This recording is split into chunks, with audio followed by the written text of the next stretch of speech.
This meant then that if this last land bridge that still held between the St. Johns River and St. Augustine was to be dug out, it would take the same heavy dipping machines and perhaps a good bit of dynamite for blasting to get rid of the trees and tree roots that stood in the way between the what we knew then as Pablo Creek, the headwaters of that creek, and the headwaters of North River from St. Augustine north, and the Pablo Creek from St. Johns River south.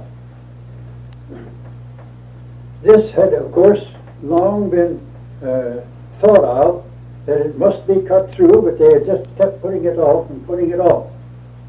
It apparently was one of the toughest bits of canal digging that the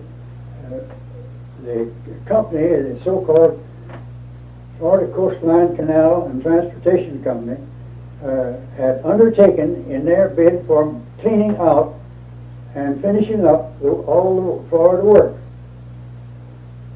By the way, this inland waterway had been started during the days of President George Washington himself into the Dismal Swamp in Virginia, where some canals had already been dug in order to improve navigation and to get to some of the types of trees and material that was then growing in Dismal Swamp. This was taken up by the various states and finally by the United States itself as a creditable thing to be done, and the states were called upon to share their part in what was to be done. Florida elected to give to a certain amount of its swamp lands to whoever would undertake the digging of the canals in Florida.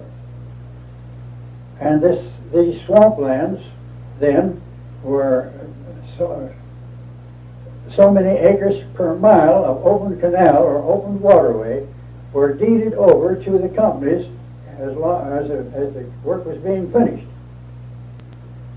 Now, by the time I then got with the Tomoka up in that part of the country, the contract limit in time as to when this Inland Canal and Waterway Company, Coastline Canal and Water Canal Company, was to have finished its contract. The time limit was fast approaching, and we still had that big cut to make up in that country. More machines were needed and more men, and faster work had to be figured out. Here is where those gas engine excavator machines were put to work on this final bridge that had never been cut out, land bridge, between the St. Johns River and St. Augustine. Two of them were left on rollers on land, one on each side of the canal, far enough away that they could each of them just reach to the middle of the canal and dig out its own half and swing, and with their long booms, and swing that dirt that much farther back from the canal to prevent its ever being washed back in, and still leave room for the final excavation by the big dipper dredges along the inside of where this dirt had been piled, that they could also pile up what else was necessary in order to get the desired depth of water at mean low tide, because it was a tide level canal all the way. It is tide level canal all the way, and there are no dams or locks in any place whereby it is lifted up for overland travel from Maine to Key West. Well, I was then put in charge of getting ready the two machines to put them on barges from the north end in what is known as Pablo Creek to clean out the Pablo Creek Valley and work on in. Well, there was about 7 miles of it there that could be dug without getting into very serious tree trouble. The land excavators had a dynamite crew in front of them that was shooting the trees out as fast as they could and as far as they could to make it easier for the they were clearing that entire right of way wide enough for those two land machines to throw their spoil back as far as they could, and then leave the canal in the middle and room enough for the dipper dredges to finish that cut. So you see that the two trees that had to be shot out of there by dynamite called for a big wide space of land to go through that, what we knew then as the cypress swamp. I have already told the story of the surveyor who was sent into that swamp to locate the extent of the grants that had been given by the Spanish king to the people, or the persons, or the companies, or to whom he had given this land as a free gift while it was still under Spanish rule.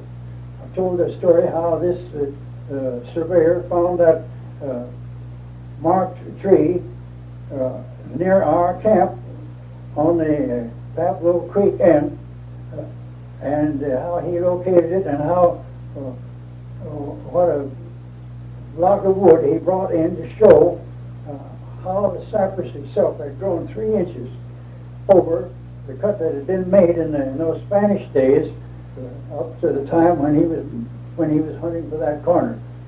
And the block of wood is that I've grieved over, because I did not see that as a historical monument of what had happened and how it happened in those days of the days when I was at work on that canal. We got our 2 machines going, and one of them started digging from where the railroad crossed that Pablo Creek, the flankless railroad that run out to Mayport, where he had all of his coal shipped in from the north by ships and schooners, rather than have it come in by rail, which would cost about twice as much. He could get that ocean delivery of his coal at Mayport about half the price. He could have had it shipped from the coal mines further north into Jacksonville, so that his railroad then that run out from Jacksonville to Mayport was a coal supply railroad for his main line that run on down the rest of the way to the state to Miami and on to Key West.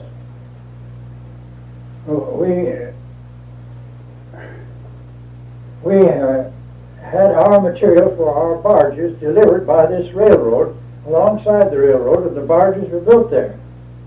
When the first barge was built and was ready to have the machinery moved onto it, that machinery had also been hauled in from the other side of this land bridge, where they first thought they would put all 4 of those machines at work, 2 of them as they were then working, and 2 more on barges from that side to dig the canal.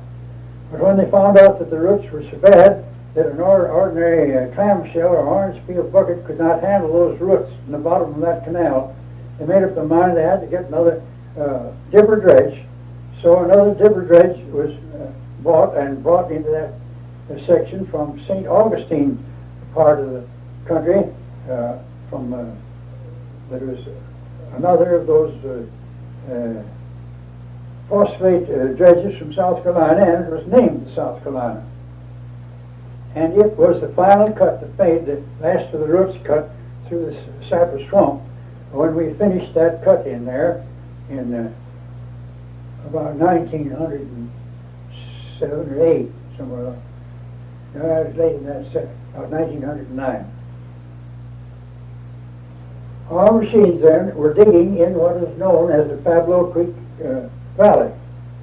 This was easy digging because really it was muck covered over with a grass growth that had accumulated in what had been an open watered lagoon at one time or other long ago.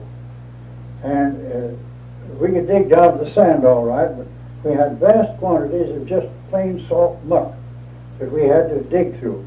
I think I mentioned in one of the stories that I read about how this grassy topped muck would break through and jam up against the side of our machines so that we couldn't either move forward or backward.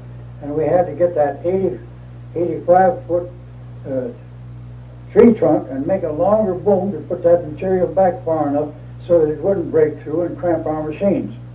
So that you can see that we were right in there for some time. I had those two machines under my command, and we not only started digging them just during the daytime with a single crew, but we got to the place where we finally put 3 crews on each of those, number 3 and number 4 as we called them. The 2 land machines were called number 1 and number 2 excavators, and ours were called number 3 and number 4. And with the final aid of the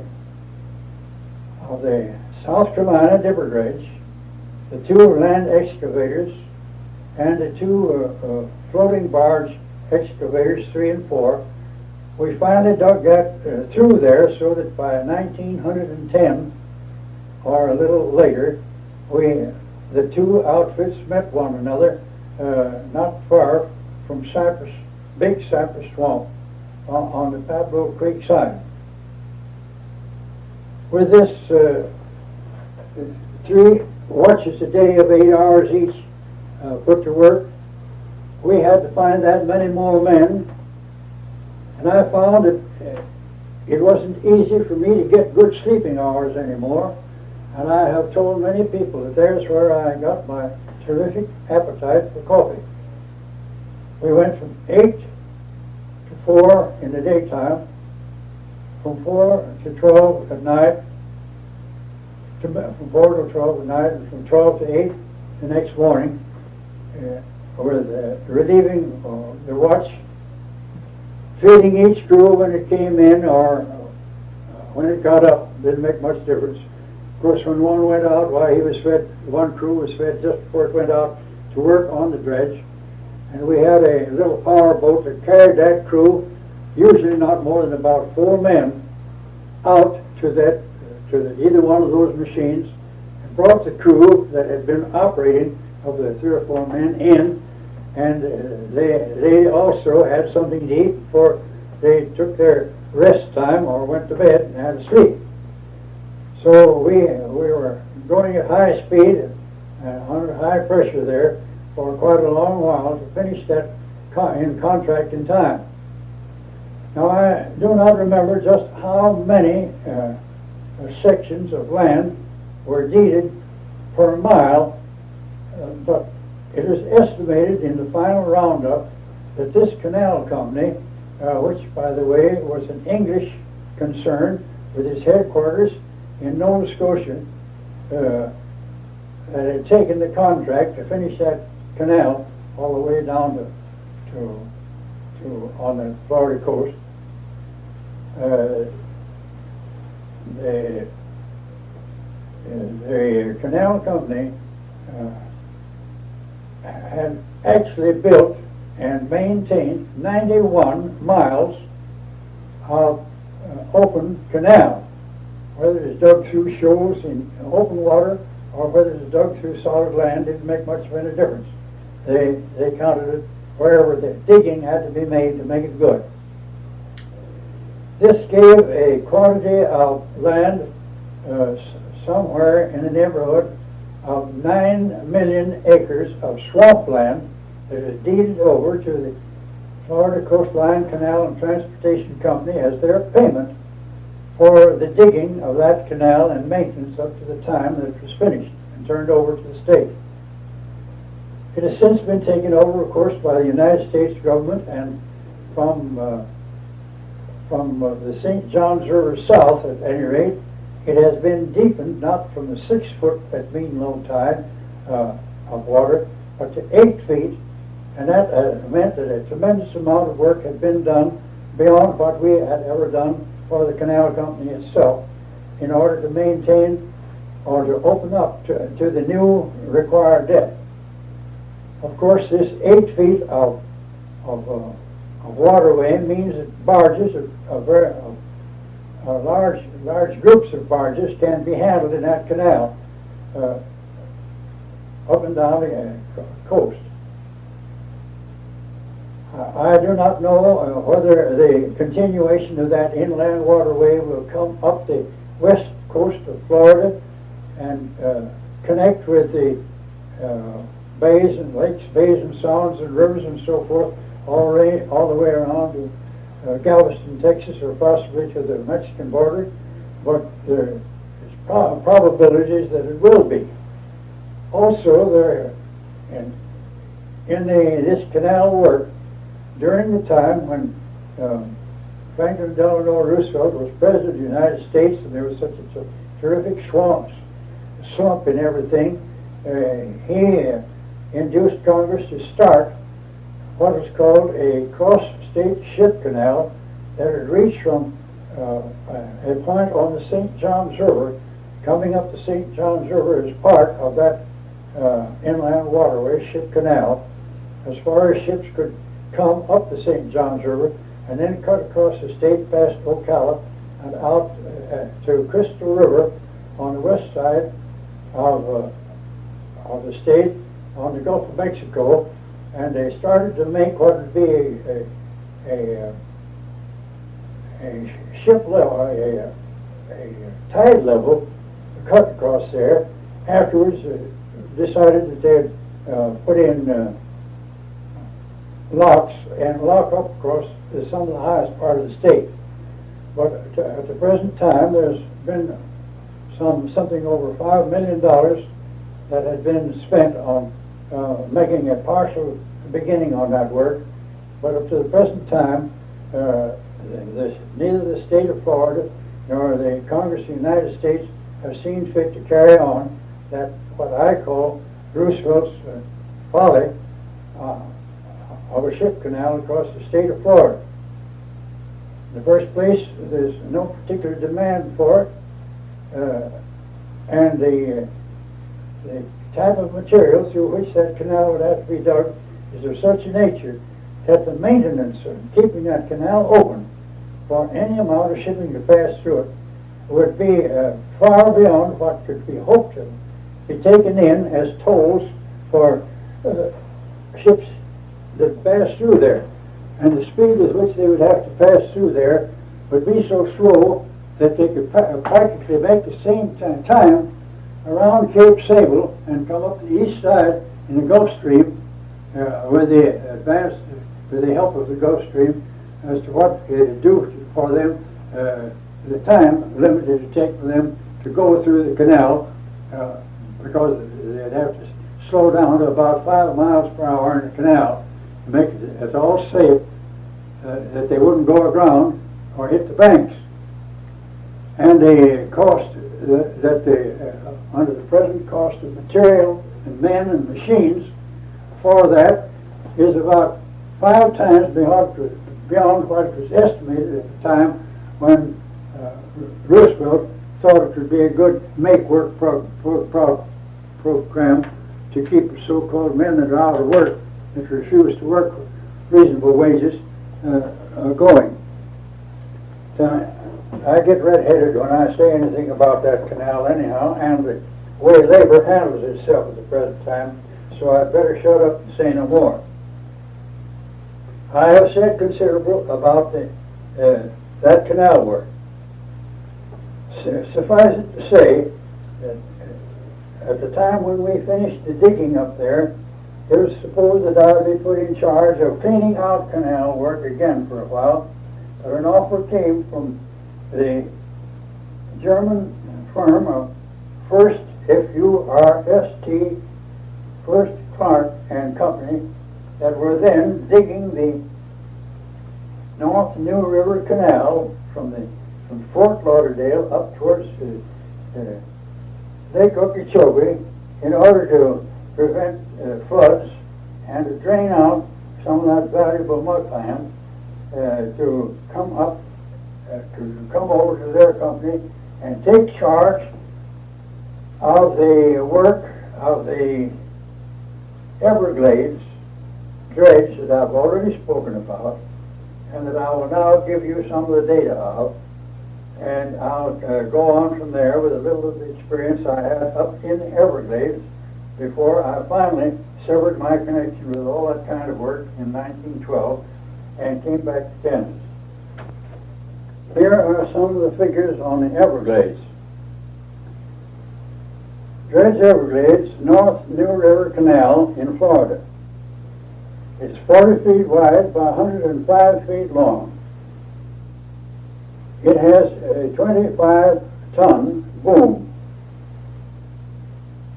and a 4.5-yard dipper, so that you see the A-frame is 75 feet above this heel casting.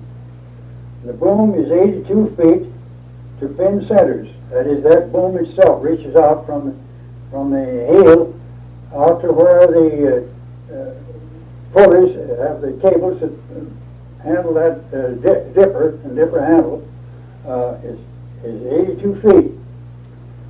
The dipper handle itself is 50 feet long. And when that boom can be swung out almost at right angles to the heel of that dredge, the half length of that boom would be about,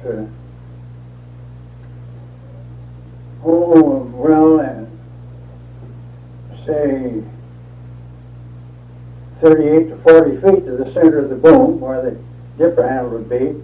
And that dipper handle would then slope out to the bank another 40 or 50 feet, was how far from the center of that dredge the dipper could dump its load of material whenever it is scooped up and thrown out there.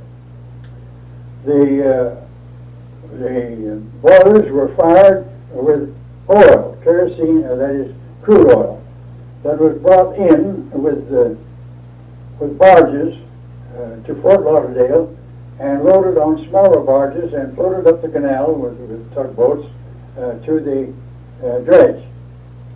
The crew to operate that machine, counting cooks and waiters and so forth, firemen, by the way, the firemen were Spaniards. There was about 20 men in each crew. When I was called to work out there in the Everglades, they had come to a limestone reef that they were then attempting to shoot out of the way by hand drilling with men holding drills and other men hitting them with sledgehammers, and they had to work out in the water at that time in the what we knew as the Everglades, and these men were working in the water about anywhere from knee deep to hip deep to drill those holes, and they used small. Of course, they didn't drill very large holes, and they used only small sticks of dynamite in them. And there was 40 men that worked only at daylight that were out there trying to blast the rock out ahead of this machine.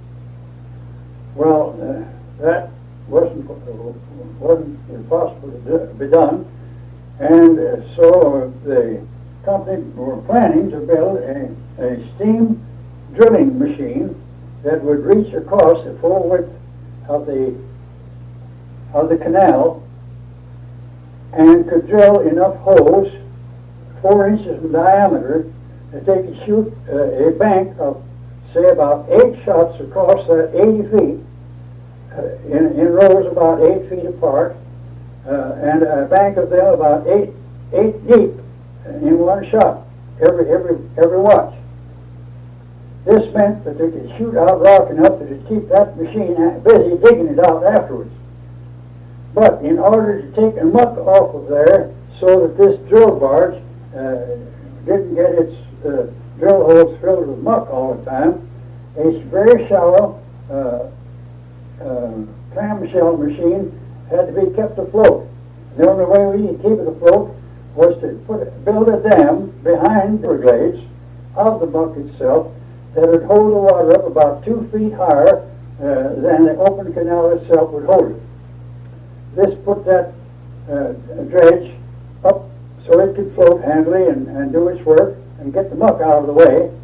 And the drill barge then was in front of this machine, and we were firing those charges of 8 banks deep, 8 shots across.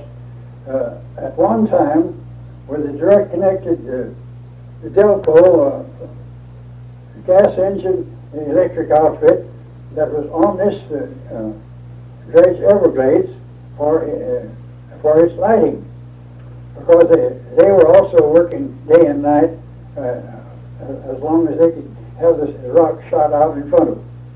I was with these people until it was successfully shown that all they needed to do was to keep that dam in good shape behind them, and they probably would soon be over that rock.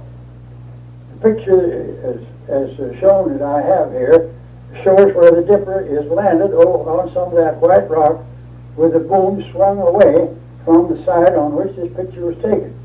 The picture immediately in front of where the camera stood shows some of the sawgrass and leaves and bloom of what was growing in the Everglades, and out under the boom and that dipper handle, it looks like it is just a great level plain, fairly dark, which is the sawgrass itself, and you don't even show a single clump of timber anywhere sticking up in that Everglades section. So some people who've got the idea that the Everglades must be just a great swamp full of trees don't know what they're talking about. I found that the captain on the dredge Everglades was a man who I knew as more or less a youngster in the roustabout at the time when I was working on the Palm at Long Key and in and around Miami, that I had known, and he had just been a youngster that I had known as one of the fellows around town. He was now captain of that dredge, and his name was Dallas Hoffman. Scott Holloway, meanwhile, who had left the Tomoka, as I have mentioned heretofore, to take on the Everglades when it was put in commission, had long since been displaced by other men as operators of the dredge Everglades, and he then was operating a small private dredge that was digging lateral canals away from this North New River Canal. In passing and remarking about the main canal that was cut on up from Fort Lauderdale towards Lake Okeechobee, I found by getting out on that canal bank occasionally that there were variations in the material that would be dug up in order to maintain the depth that is needed and required for the excavation of that canal. In one spot in particular, there was vast quantities of conch shells and other seashells, just ordinary conch shells, and various other kinds of seashells that had apparently accumulated pretty much in that one spot.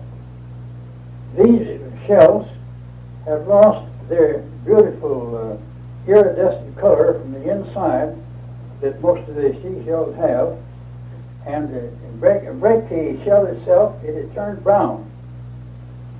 This suggested to my mind that possibly there was phosphate in them, and the young man who was in charge of the electric light plants that were used on the dredges on that big canal was more or less of a man who had worked around phosphate mines anyhow, and I asked him what he thought about it. Well, he said he'd take some of those shells and make a test of it. And next time he came out to look over our electric light outfits, he reported that yes, there was a pretty high percentage of phosphate in those shells, and he wondered just how it got there. Well, of course, that phosphate in large measure comes from the final residue of animal remains of one kind or another. And whether there's been a whole lot of fish that had died right then and there too, and the shells had absorbed the phosphate, or how it got into them, evidently there was an excess of phosphate that had been at that particular place at the particular time when those shells finally could absorb it. So I never knew just how it happened that way, but I've often wondered just what what might be said about it. There's one other thing I want to say about that canal as we passed the Matanzas Inlet with the digging out of material that had filled into the canal. We did make at one time what we called a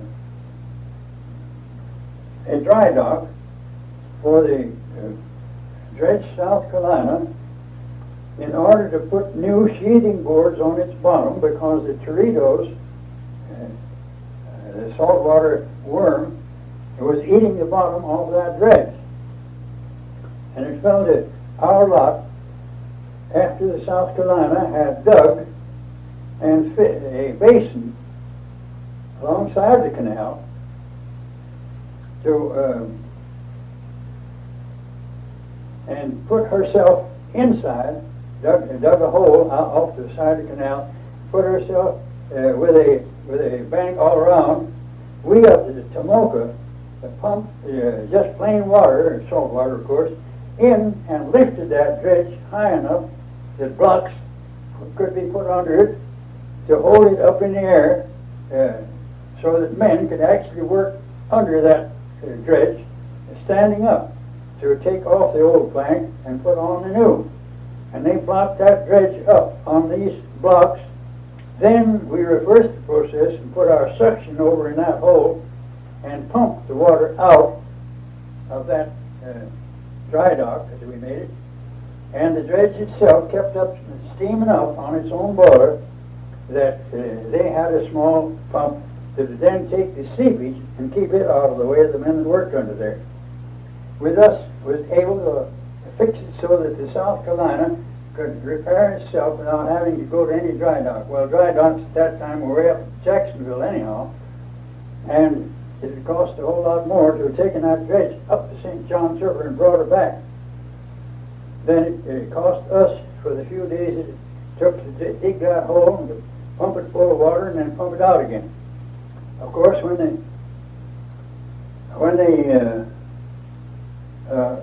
bottom was finally finished and the sheathing was all in place, we were brought back there with Tomoka to pump that dry dock full of water to float that machine off of its own blocks, and then it dug its own way out back into the canal and went on about its business. Well, not far from the place where we had dug this canal, evidently a mastodon had bogged down in a swamp, and the canal that had been dug by there some 20 years before that time had dug through part of his bones and thrown some of the tusk up on the bank and some of the teeth there also. So they must have dug just about through the head of the animal. When I first discovered a piece of that tusk, I thought it was petrified wood. It showed the rings and so on with tree growth, and I just thought it was a petrified tree. That tusk was a good 12 inches in diameter. And we found a piece that was about 23 to 24 inches long. Later on, I looked behind, or where the old canal banks had been washed down, and I found a tooth that was about the width of my palm of my hand. The top of it was about 9 inches long, and it was 7 or 8 inches deep to the root. So that this old boy must have been, with the measurements of other mastodons that I have known of in the United States, he must have been just a little bit bigger than the average run of them. Most of them are usually only had tusks about 9 inches in diameter and didn't stand more than about 10 or 11 feet. I have run across a bit of history that states that there have been recovered somewhere in the Everglades enough of mastodon bones in some of the phosphate mines to indicate that they must have stood about 17 feet at the shoulder. So that wasn't the very biggest one of the mastodons that are reported to have been found in Florida. Probably they were driven into that part of the country during the last glacial experience that this North America had. That I do not know. But that I do know was that I found that, and I didn't save that. That's another thing that I lost a bit of history that I could everlastingly spank myself for. But I did take that tooth with me to Kansas State Agricultural College at Manhattan, Kansas, on one of the trips that I made back from that part of the country to Manhattan while my children were in school there. And I donated it to the museum. But apparently there was no one in that museum that knew what needed to be done with that kind of a piece of material that had been laying underwater for so many years. Because at a later date, when I went up there and looked into the museum to see how they had labeled that tooth, there was just the little splinters of dentines in a pile of brown dust. And when I asked about it, they said they didn't know what to do with it, and it just fell to pieces. Can you beat it? This is now the 29th day of May, 1962. And as I did not make the trip to West Palm Beach to what would be this year's Lake Worth Pioneer Picnic, and as I have received a letter just within the day from the girl that I knew in the early days as Miss Belle Demick, Captain Ian Demick's daughter, and who's now a married lady with the name Mrs. B.G. Enos, and lives in West Palm Beach on Irish Street. I think I'll pay a little bit more of my respects to some of the people and things that, around and about the lake. It should be remembered that one of the historical things that has been printed from time to time in some of the historical data of the lake, that a George Sears found a current of dark water flowing out when he went past what was Old Inlet. He had gone to Jupiter and was coming back on down south towards the Biscayne Bay country outside when he saw this dark colored water coming out. Evidently the lake had had the inlet closed for some time and had accumulated fresh water, because ordinary seawater does not show that dark tinge. And seeing it, he thought, why, there must be freshwater lake or a stream or something. So he put in and went down far enough to see that it was quite a lagoon. He sailed a part of the ways down the lake and claims that he saw Lang himself before he started back north, up country, when he met his death somewhere near Ocala. Anyway, he did not see Charlie Moore, but apparently the place was known as a freshwater lake at that time that had just overflowed because of high water. George Sears afterwards came to live and was living on Lake Worth and was a collector of green turtle that were shipped north whenever he could find a way to get them to Jacksonville by some schooner or other. Of course, by that time the lake inlet was open and to seawater all the way down. But George Sears then apparently has a title to being part of the early beginnings of any of the people who knew anything about the lake. I've also told about how the Demick and Gear families came in here, but just what started them here, I do not know, unless it was something through the influence of the McCormicks, George Linghart, and the McCormicks themselves being close relatives of the McCormick Reaper Company were not too far away. They were living in Chicago, and the big companies were beginning to expand from the International Harvester Company. It wasn't called that at that time. It was just called McCormick Reapers and mowers and binders and so on, and threshing machines. But somehow or other, the story of the Florida East Coast must have leaked out enough that these people from Niles, Michigan, where the Dimmicks and the Gears were living, got some wind of it, and probably, I do not know whether one of the Gears first came down on a prospecting tour before the rest of them came or not.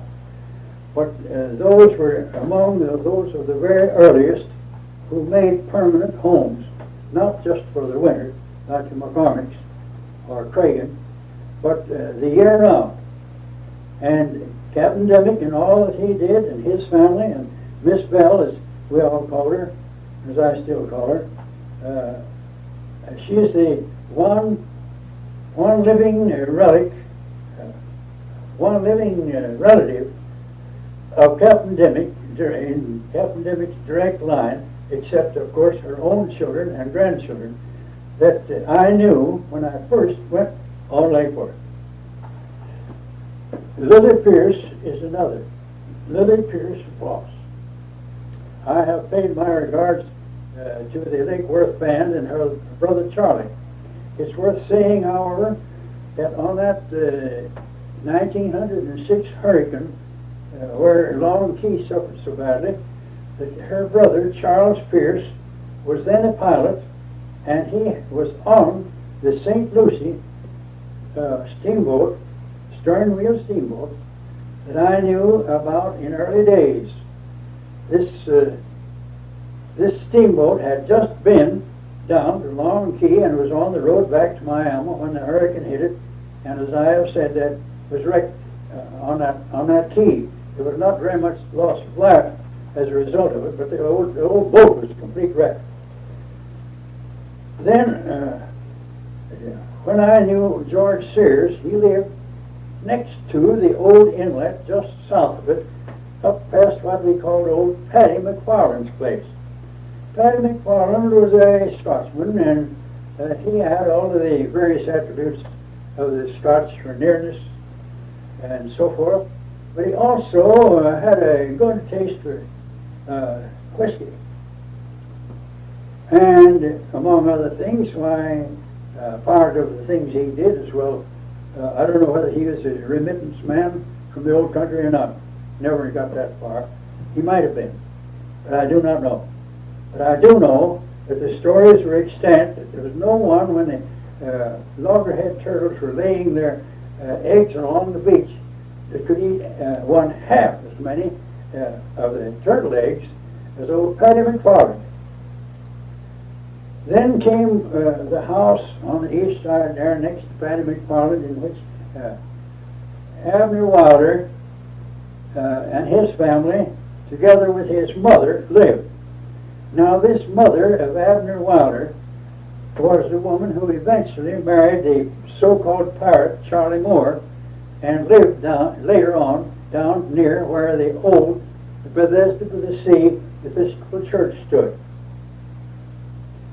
Then there was 2 or 3 of the lots that were along in there that belonged to various and sundry people that I have really forgotten or lost the memory of, till we came to the McKenna place.